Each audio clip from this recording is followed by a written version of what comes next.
వరంగల్ అద్దంకి దయాకర్ ఆయనకైతే ఎమ్మెల్యేగా కానీ ఎమ్మెల్సీగా కానీ అవకాశం దక్కుతుందని లాస్ట్ మినిట్ వరకు వెయిట్ చేసి ఏది దక్కలేదు. మరి కరెక్ట్.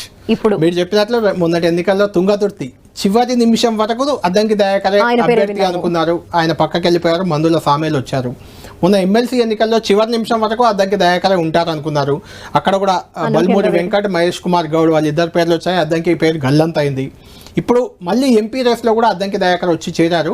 వాస్తవానికి ఇక్కడ బలమైన ఎంపీ అభ్యర్థిగా దయాకర్కు పోటీగా సిరిసిల్ల రాజయ్య ఉండేవాళ్ళు. అంటే సిరిసిల్ల రాజయ్య మాజీ ఎంపీ, వరంగల్ స్థానికుడు. ఆయన అద్దంకి దయాకర్ మధ్య పోటీ ఉండేది. అయితే రాజయ్యకు ఫైనాన్స్ కమిషన్ చైర్మన్గా అవకాశం ఇచ్చారు కాబట్టి ఆయన పోటీ నుంచి తప్పుకున్నారు. ఇక మిగిలింది అద్దంకి దయాకరే. దయాకర్కి దాదాపు టికెట్ దక్కుతుందని అంతా అంటున్నారు. రేవంత్ రెడ్డి కూడా చాలా సన్నిహితుడు. చూడాలి మరి ఎమ్మెల్యే, ఎమ్మెల్సీ లాగే ఎంపీ కూడా టికెట్ చేజారిపోతుందా చివరి నిమిషంలో, లేదంటే ఎంపీ అవుతారా, దయాకర్ ఏం కాబోతున్నారా అనేది కొంత తెలంగాణ వ్యాప్తంగా కూడా ఒక ఇంట్రెస్టింగ్ అంశంగా దీన్ని మనం చూడాలి. ఏమవుతుందో మనం చూడాలి. ఓకే.